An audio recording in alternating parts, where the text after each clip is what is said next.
Welcome to another episode in our webinar series, A Day in the Life of. Today, we are super stoked to have Mandla Mbatha, the COO at Nkambula Engineering. Welcome, Mandla. Thank you so much for taking some time this afternoon and talking to us. Hi, Priya. Thank you so much for having us. Wonderful platform you have. Great to be here. Great to be here. Thank you. Thank you so much. And especially on a Monday after hours, we always appreciate it when people make the efforts. So many Yeah. thanks. Yeah. Look, the work week starts on Sunday for me, so Yeah. I'm already in the work week. Yeah, so you're already on day two, hey? After Yeah, hours yeah, on day two.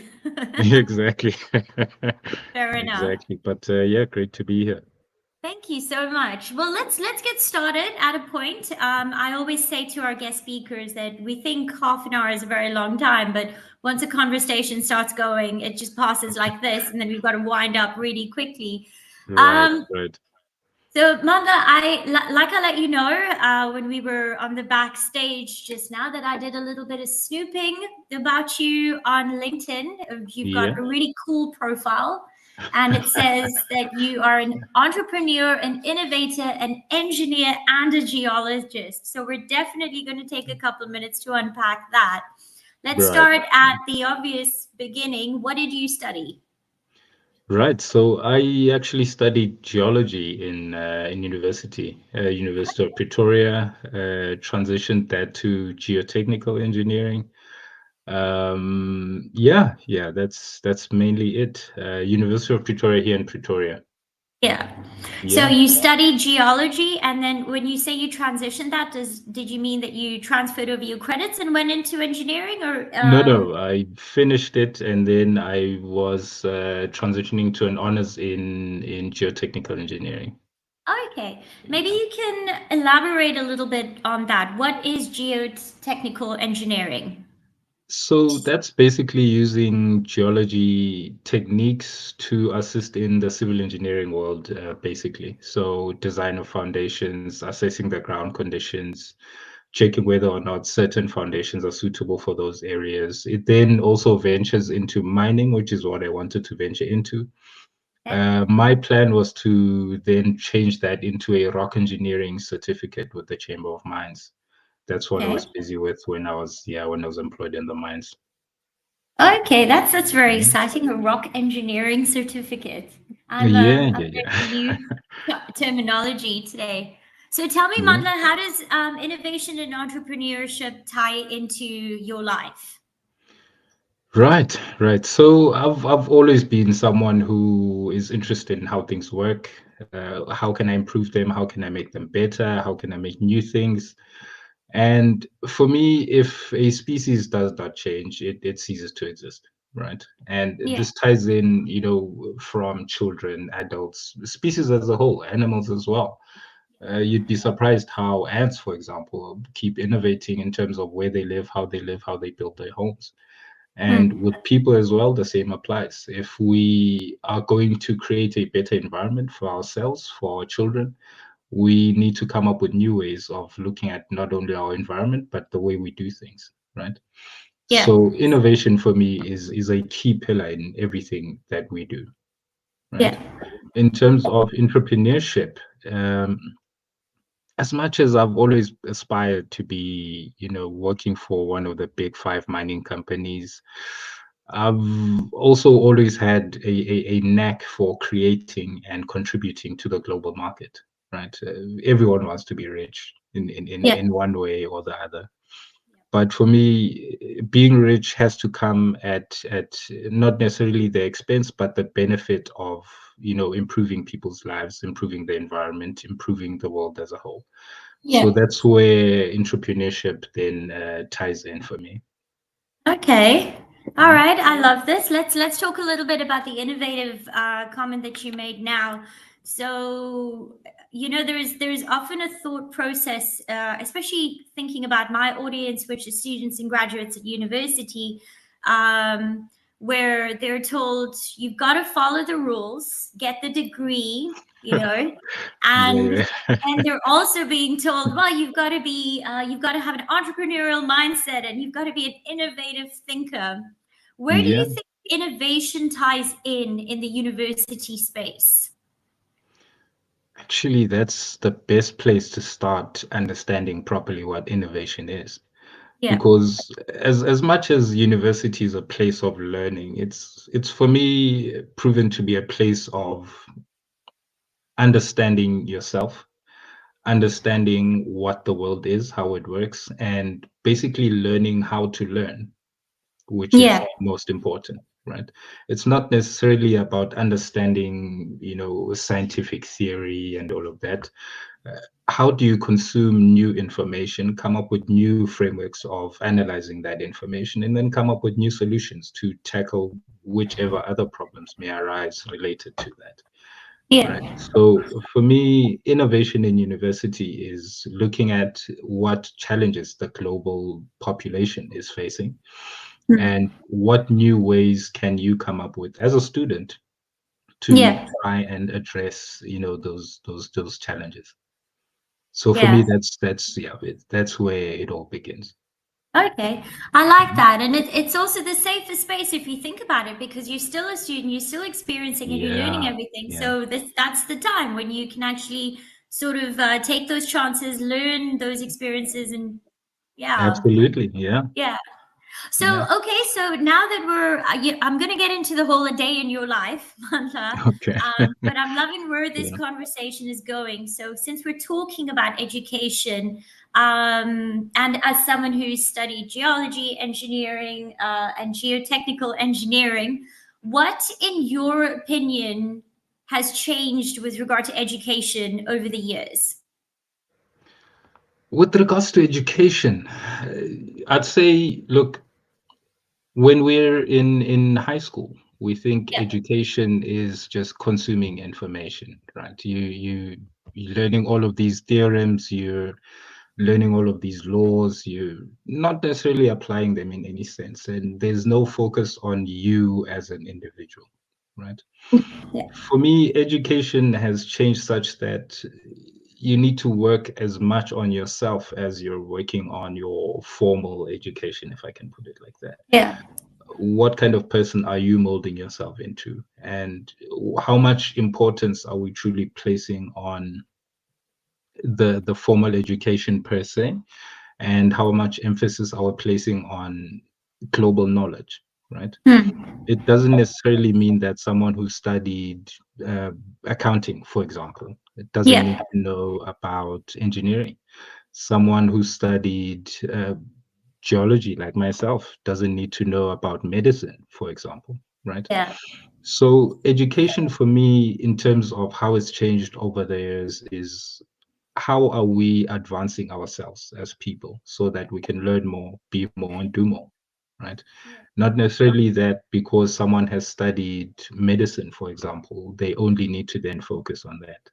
It's all about who you are as a person, what excites you, where you find thrill, and what keeps you going. And yeah, usually that's where you end up. There's quite a lot of people who venture away from what they formerly studied. yeah, that's true. Yeah. Yeah. Yeah. Okay, so let's talk about your journey a little bit, Mandla, which will then sort of tie into a day in your life. So, I mean, briefly, what's been your journey from after you finished university to where you are today? Quite a journey for me. So from university, it was a bit difficult to find work. So I went back to what I knew, which was retail, right? Everyone starts in retail. Went back to retail for about a year while I was applying for work in the mines. Eventually got an opportunity with a rock engineering consulting firm whose client was a big mining company who was eventually bought over by Sibanye. I worked there for about a year, 3 months. When that merger acquisition takeover situation happened with Sibanye, there was a drive to shed some jobs, some contractors, and some consultants. Yeah. Unfortunately, I was part of that bunch that was retrenched at that time. This is now Sure, it's quite a while back. But yeah, I was part of that bunch that was retrenched. From there, it was quite tough. Jobs in the retail space were scarce as well, and Yeah. emotionally and psychologically, I wasn't also prepared to go back into retail at that time. So I started a small company after a couple of months of sitting at home. The company was a company that created furniture, created great spaces for people to enjoy themselves, whether it's reimagining your backyard or reimagining your office space, not necessarily interior design, but Yeah. more towards the physical things in your space, the furniture, the walls, all of that stuff, right? Okay. That was going well for a few months, but it wasn't growing as fast as I was hoping to grow it. And then I bumped into an old friend of mine. I went to university with. Right, he had also left his employment. He had started an engineering firm, which is Nkambula Engineering. We got to talking, and a couple of months later, I joined him on the journey of entrepreneurship to run Nkambula Engineering. That's Okay. yeah, that's how I got here. Okay, that's a very cool story. I appreciate a few things that you said there. One, people don't always end up where they started, and then Yeah, in your situation, you've done almost like a full circle. It ended up in engineering, but after experiencing a few other industries. yeah, Um, yeah. could you maybe think of one or two lessons that you have possibly learned from your previous experiences that you have brought into Kambula engineering? Yeah. Look, I think that the biggest things that I've learned and are currently, I can say, using even today is time is money. I know that Yeah. sounds like a cliche, but when you get to where I am, you realize how serious that is. Uh, Everything that everyone does costs money in some way or in some sense, Yep. and that's one of the biggest drivers of whether or not companies become successful or not, right? How quickly do you respond to your clients? How quickly do you provide them with meaningful solutions? How quickly do you onboard the teams that you need to onboard so that you can get busy on projects? How quickly do you realize if you're heading in the wrong direction or the right direction? How quick are you to correct? How quick are you to manufacture if you are a manufacturing company? How well are you analyzing the competition? How quickly are you to respond to changing global situations, local situations? All of these things have one thing in common: a time element. Yeah. And the the more time you take to do all of these things, the more cost you incur as a business. And that's one of the biggest things for me that has kept me focused, Yeah. especially in my role. Yeah. Okay. All right. I like Mhm. that. That's true. Everything does cost, hey, one way or another. Time is money. I mean, this is just a Yeah. fact, right? So, okay, so now the role that you're in, you're COO. Walk us through this. What's a day like in the life of a COO? Yeah. So my day usually begins with aligning with the team, getting a sense of what's happening, whether on projects, whether with clients, where are we as a business, in terms of the money, in terms of the teams, resources, tools, equipment, all of that. Once that is done, I can then start just catching up with actual individual people in terms of meetings, getting a sense of where they're stuck, how can we move forward. Once that is done, it's then just problem solving from there. People flood into your office. I have a problem with this. I have a problem with that. Help me solve this. Help me solve that. Uh, my day actually starts after the working day. That's when I can actually sit down and have a greater view of what's happening, where are the bottlenecks, where are we getting stuck, and then coming up with strategies of how I can solve all of those problems so that by the next day I can have answers to everyone. But just to sum it up, my job is to make sure that we're operating in the way that follows the company's vision in a way that pursues the company's mission, right? There's a lot of things that go into that, the finance, the HR, the technical work, the clients, and all of those things. But primarily, I need to make sure that everything runs as efficiently as possible, as financially viably, and maybe cost effectively as possible. Yeah. And we provide meaningful and impactful solutions to all of our clients. Right? Yeah. Yeah. Okay. So I'm hearing a couple of things. I'm gonna start at a certain point. So Mandla, you said that your day actually starts when everyone else's day is technically over, because then you have I'm assuming your focus time, and then you're like, okay, cool, I don't need to talk to 100 people. I can actually focus on what I need to do. So I'm curious, how do you manage how are you managing your time if, due to the nature of your role, you need to work more longer, essentially? Yeah, essentially, yeah.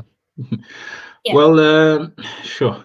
It's not a blanket statement answer, but Fair what enough. I've found to be helpful is to design a generic, how do I call it? Almost like a generic schedule for myself, Yeah. to say, okay, from this time to this time, I'm in meetings. From this time to this time, I'm attending to the team's problem. From this time to this time, we're looking at client issues, or I'm going out to actual site and seeing clients and all of those things. But days are never the same.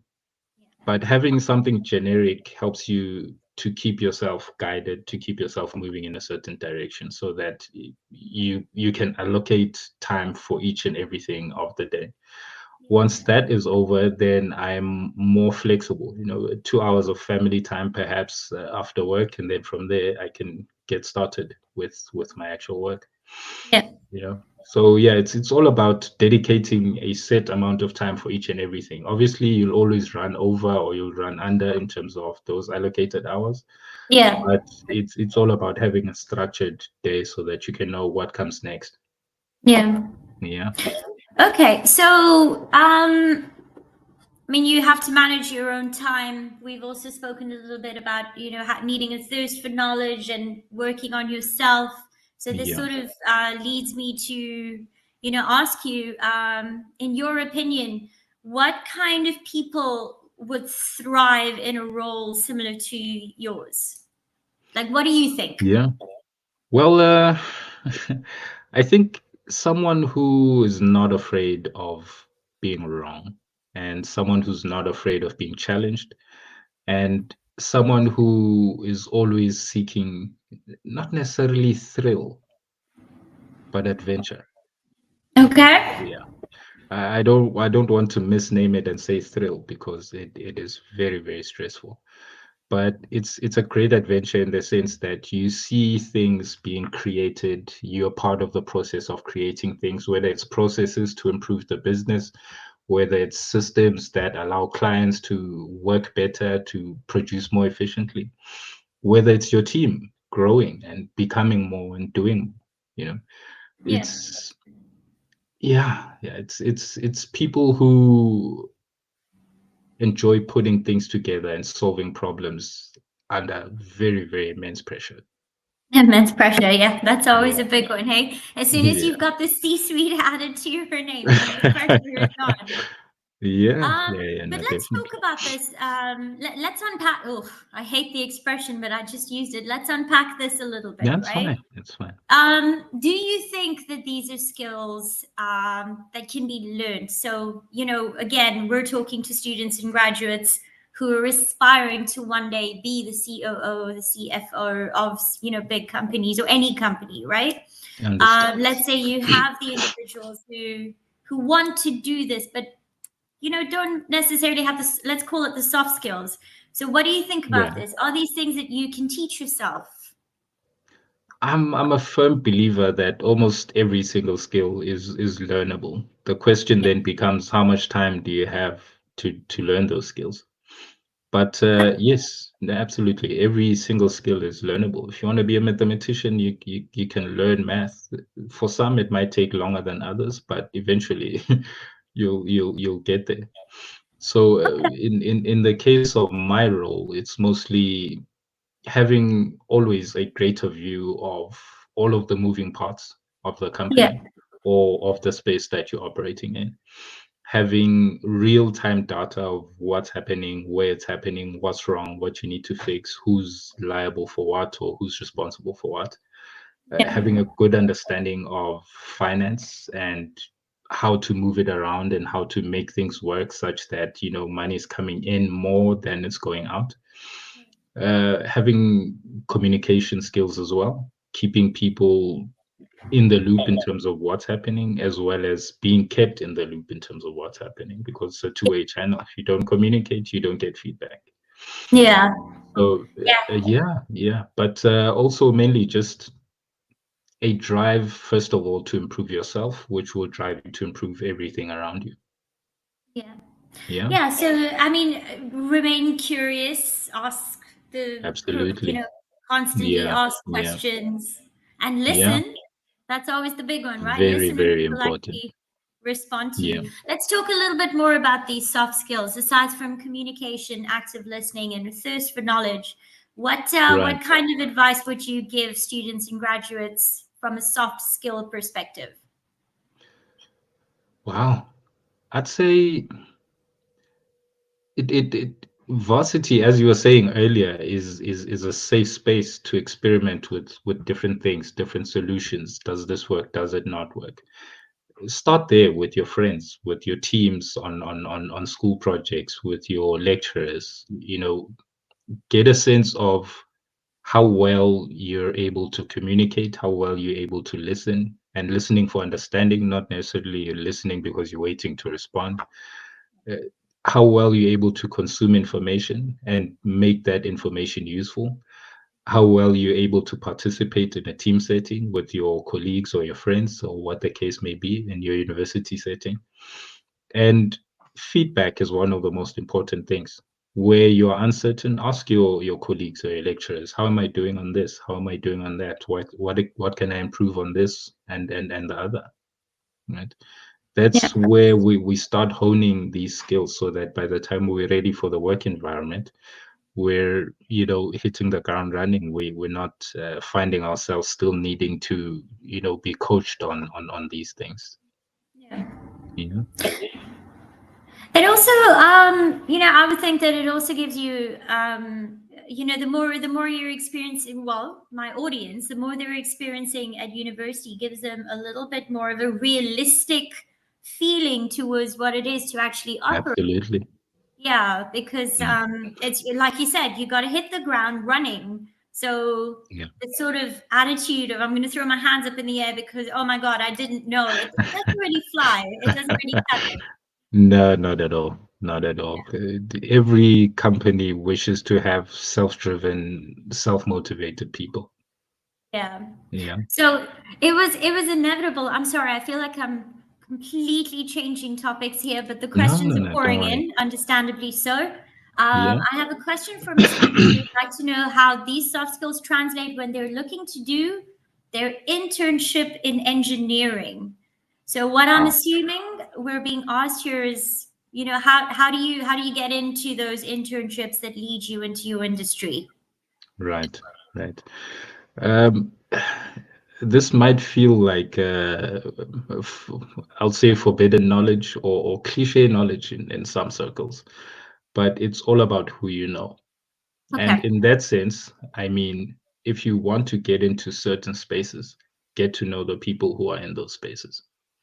Meet someone for coffee or be where they frequent and Yeah. ask them, hey, look, I'm trying to gain access to XYZ, or I've done this and this and this. I think I might be valuable to your company. Yeah. No, it's all about being visible, being seen, and being seen, being productive and useful. Yeah. It's not necessarily about just sending a CV. There's quite a lot of people that are sending CVs.